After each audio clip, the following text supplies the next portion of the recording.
The angel of the Lord. Rashi says in his introduction to Zechariah Chapter One, the prophecy of Zechariah is extremely enigmatic because it contains visions resembling a dream that requires an interpretation.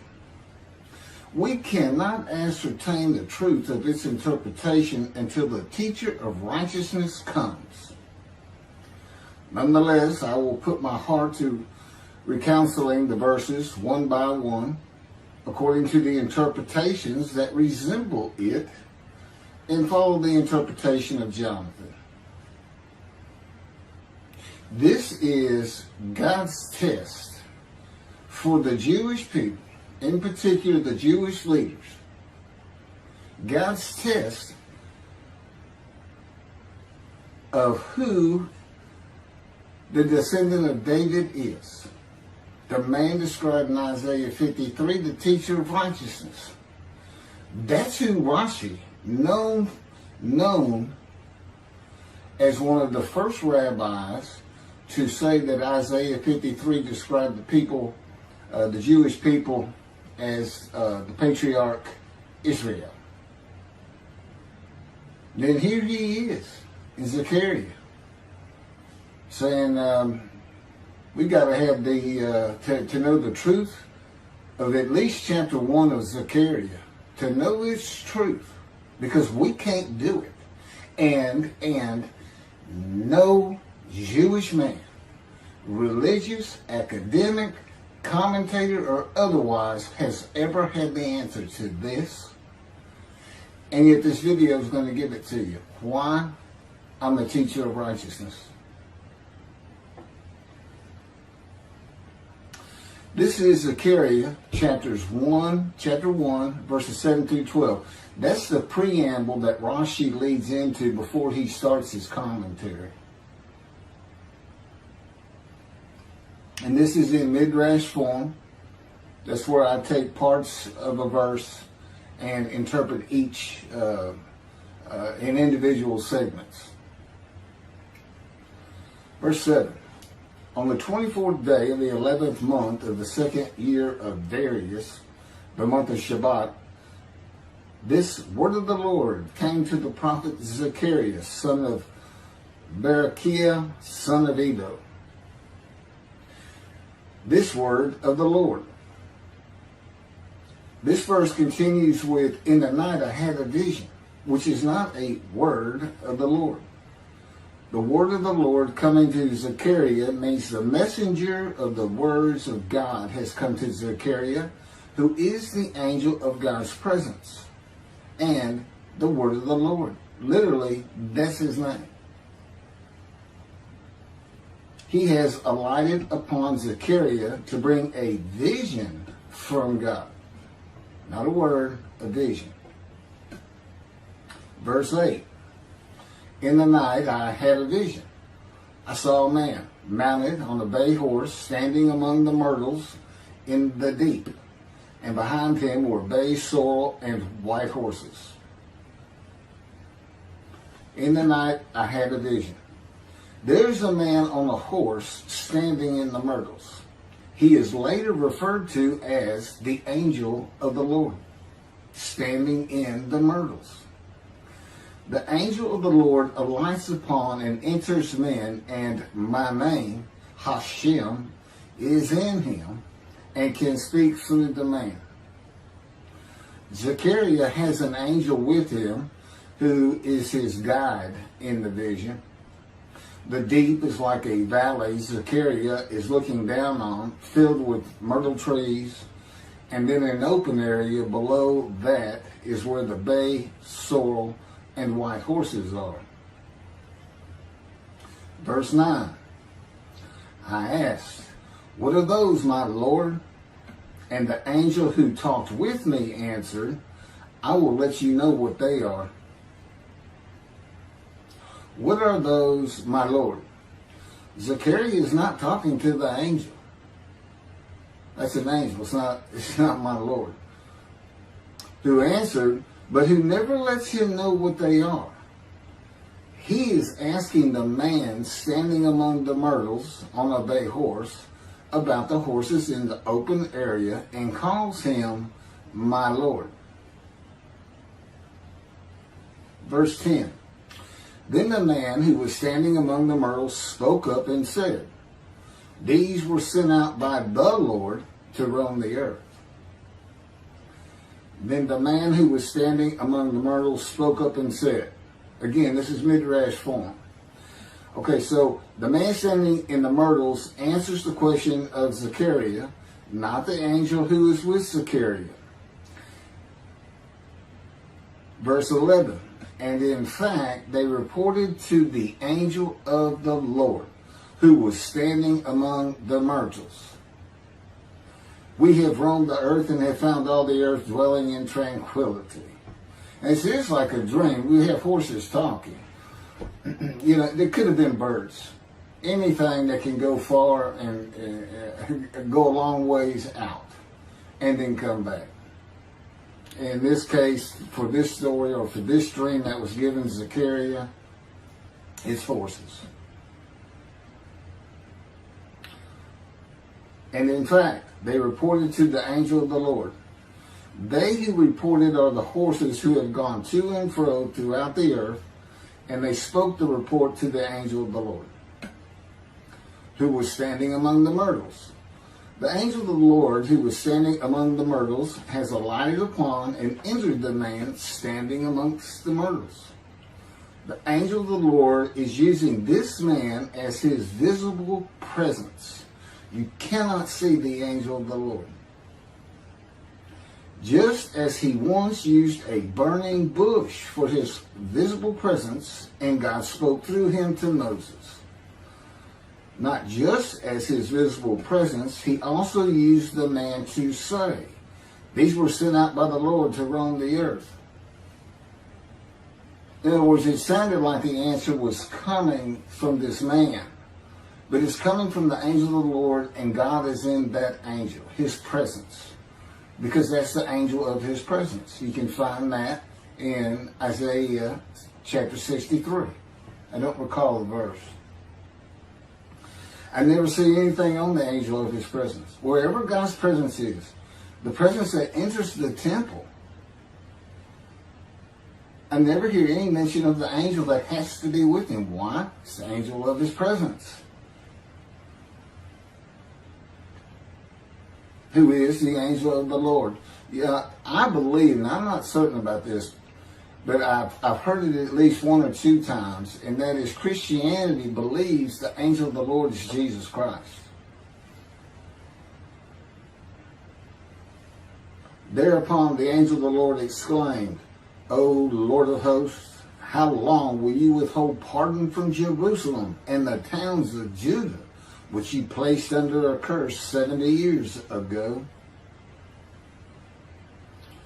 Thereupon the angel of the Lord exclaimed. Okay, so the angel of the Lord exclaimed through the man.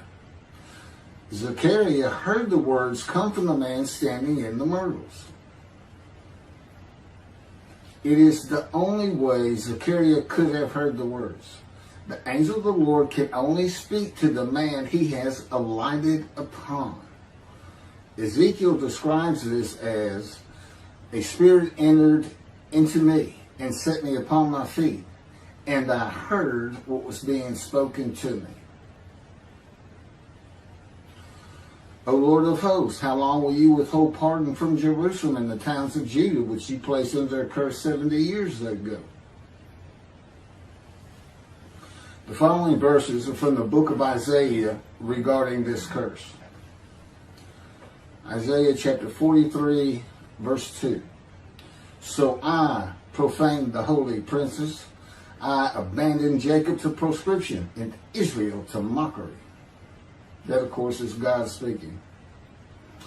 The profaning of the holy princesses is God's prophecy of the banishment of King Jeconiah and all his offspring from ever ruling over Judah and Jerusalem again. The line of the kings of Judah ended.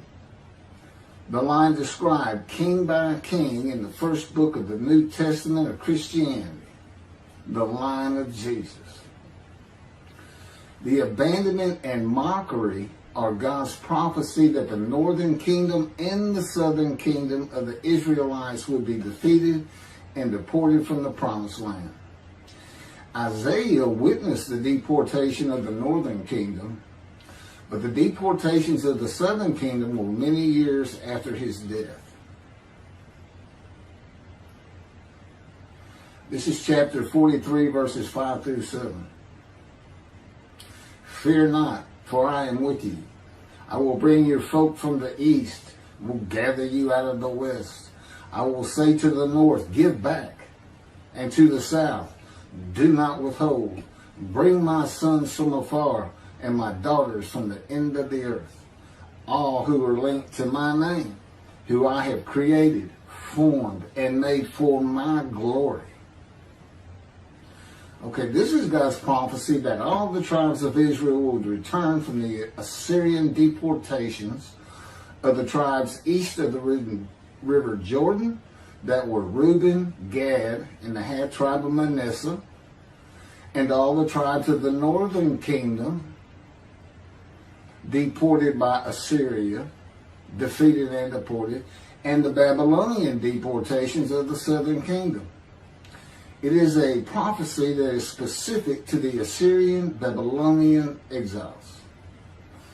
This prophecy was fulfilled according to the books of Ezra and Nehemiah and their account of all 13 tribes returning to the southern kingdom of the lands of Benjamin and Judah. Jerusalem is within the lands of Benjamin, and his lands are considered part of the kingdom of Judah, since that is where the kings of Judah rule from. 10 tribes being lost and not returning is a myth. When the 7th month arrived, the Israelites being settled in their towns, the entire people assembled as one man in Jerusalem, as the man Israel, all of them. When the people Israel gather as one man, it is all 12 tribes who were allotted lots of the promised land, and the Levites. They did not receive a portion. They were allowed to go from lot to lot, tribe to tribe, and everybody was supposed to take care of them. The Levites, that would be Levi, the son Levi, the priestly tribe without an allotment of the promised lands. Judahites and Benjaminites alone are not Israel, though all references to Israelites would include them.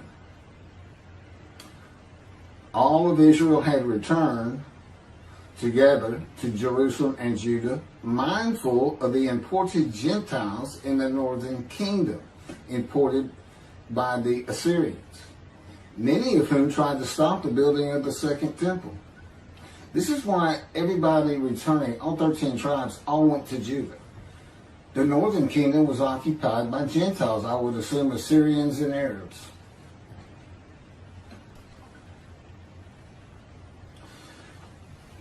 This is 1 Chronicles chapter 9, verses 2 and 3. The first to settle in their towns on their property were Israelites, priests, Levites, and temple servants, while some of the Judahites and some of the Benjamites and some of the Ephraimites and Manassesites settled in Jerusalem. That would be Ephraim and Manasseh. Manasseh was such a large tribe, it had to be broken in. It was broken in two. Half of it set up, their allotment was east of the river Jordan by about where Edom would be. And well, that was the tribe of Gad. Not Edom, Gilead, where the Tishbite, Elijah, the Gentile, was an inhabitant. Ramoth Gilead. Manassites, Ephraimites, and Judahites were the tribes with the largest allotment of the lands of Abraham, and Jerusalem is in the lands of the Benjamites. Those are who just got mentioned. The three largest lot owners. Okay, Benjamin, that's where Jerusalem is. He's important. And of course the priests, the Levites. So Ephraim and Manasseh were not lost tribes, as many believe from writings outside of the Bible. There never were lost tribes according to the Bible. Okay, so all 13 tribes returned and settled in new towns.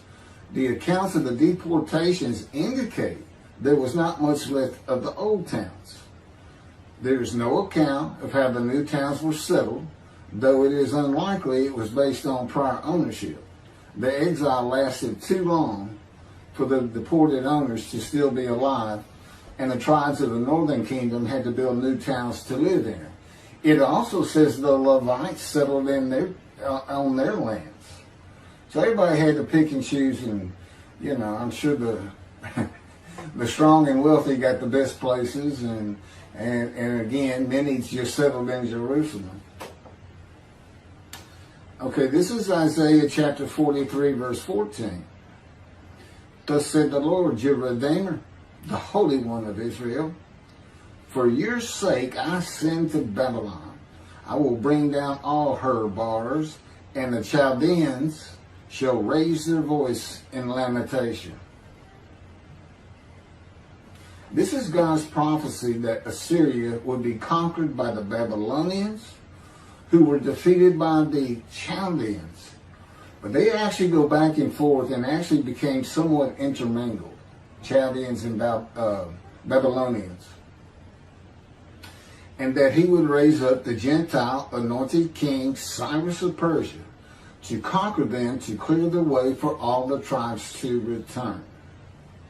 That's how he cleared the way to the desert or made rivers for them. Basically, he got Cyrus to release them. Chapter 43, verse 25. And I never hear anything about this. It is I who, for my own sake, wipe your transgressions away and remember your sins no more. Okay, this is God doing, and he says this, something new. I'm going to do something new for the Israelites. This story repeats with the new covenant that includes sin forgiveness of the Jewish people that arise with Elijah and the angel of the covenant after the exiles of the Roman dispersal return to the land of Israel in a time to come. That's from Jeremiah chapter 31. The Jewish people have returned from the Roman dispersal of them throughout the world, the diaspora, which means outside of the promised land, outside of Israel, to a land that lay desolate for more than 2,000 years until after the Holocaust, and they created the state of Israel in 1948. 70 years later, and that's funny too, because they talk about a curse of 70 years. That 70 years, I believe, just applies to the last of 3 deportations of Judah and the defeat by the Babylonians, because the northern kingdom had been defeated and deported long before that, and the first to be defeated and taken to the lands of Assyria was Gad, the half tribe of Manasseh, the lands east of the river Jordan. 70 years later, the land blooms again. Jerusalem has been rebuilt as a great city, larger than it was in ancient times. According to God's words in Jeremiah 31, the time to come to deliver the new covenant with sin forgiveness is here. That's very important for the interpretation of at least chapter 1 of Zechariah. That means the angel of the covenant that you desire of Malachi 3 is on his way, followed by God and the messenger Elijah. And when God's third temple is built, he will return to it suddenly. This is the day of the Lord. That's Malachi chapter 3. Now, Zechariah is in Jerusalem, and the construction on the second temple is about to begin. Isaiah has written God's words of sin forgiveness, which would have removed the curse long before this, when they were returning, when the remnant of the 13 tribes was returning. And the angel of the Lord proclaims, O Lord of hosts, how long will you withhold pardon from Jerusalem and the towns of Judah, which you placed under a curse 70 years ago? Okay, this vision of Zechariah and the words of the angel of the Lord through the man standing in the myrtles regarding the curse 70 years ago is to make Zechariah think and try to understand why the angel of the Lord would say this. From his perspective, the curse was lifted. He was back in Jerusalem with all the tribes preparing to build the second temple. The vision is for Zechariah to find out how and when the curse was lifted. And that's important today, because this is the day of the Lord. The new covenant is here, and every single Jew throughout the world is forgiven of their sins right now. And that message has been given to me to be delivered. And it's not getting out there. It's just not getting out there. And that's what happened here. Because if you read Ezra and Nehemiah, it's clear they had no idea that their slates had been claimed. And sin and continue. Once you know that God has just said, okay, I'm not going to remember any of that. Let's all start fresh. I'm here with the covenant of friendship. Let's everybody start being observant Jews. Okay? Which would include going to Yom Kippur. Having a slate clean does not mean you have a lifetime now of sin forgiveness. The books of Ezra and Nehemiah reveal, this is how God had me write it down. This is from the book, Isaiah 53, in the day of the Lord, that was dictated to me. The books of Ezra and Nehemiah reveal that the 13 tribes did not know they had been right. We had to wait for the teacher of righteousness to know. And this is another thing I never see in this Messianic era that is taught, that is coming, is that God is with the descendant of David as he was with Moses. I mean, just right there with him.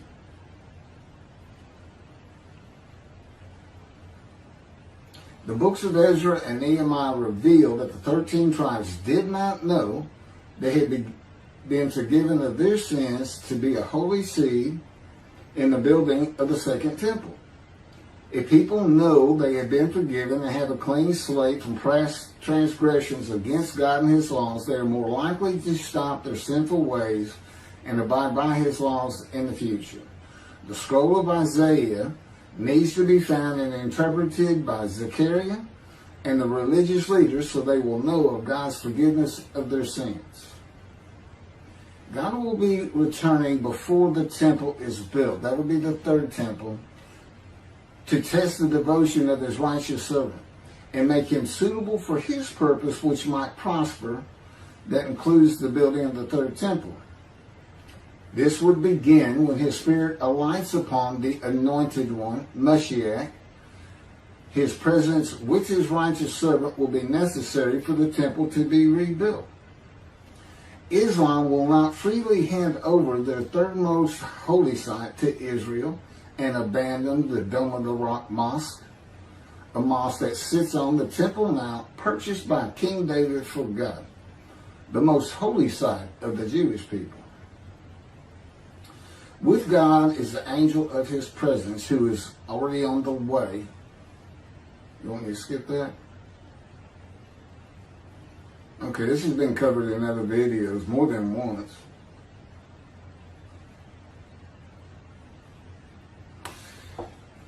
The prophet like Moses will have other similarity to Moses beyond writing God's words at his command and direction. As this was written, at God's command and direction, I typed those words.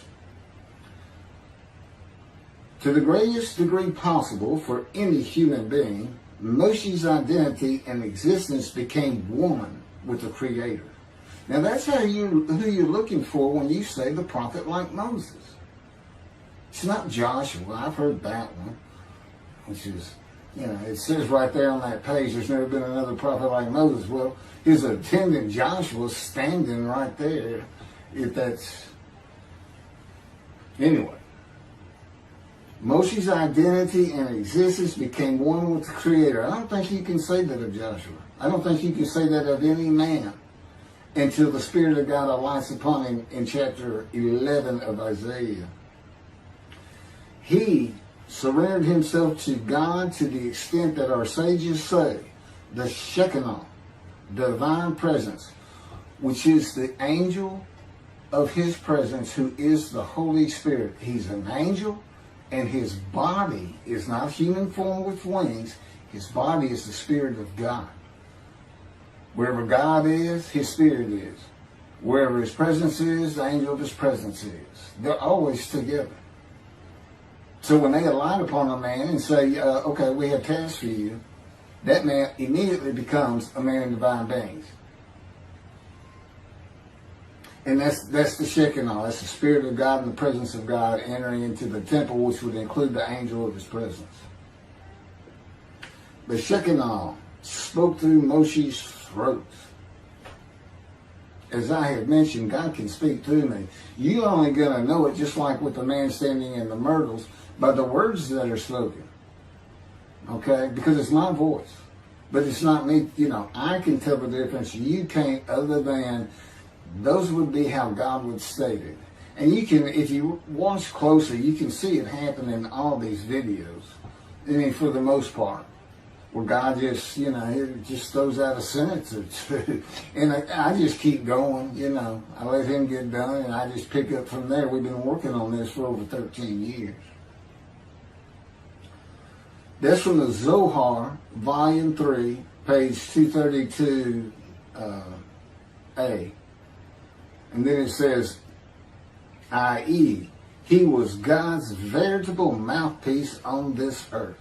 That's from the Sefer Hashikos 5749, Volume 1, page 290, and a footnote. The prophet, like Moses, will also have the answer to these questions. Quote, the great Jewish philosophers try to understand the question of how Moses heard God literally, some insisting that God spoke actual words and Moses heard them with his ears, while others suggest that God's speech was communicated silently to Moses' intellect and only uttered in sound by Moses himself.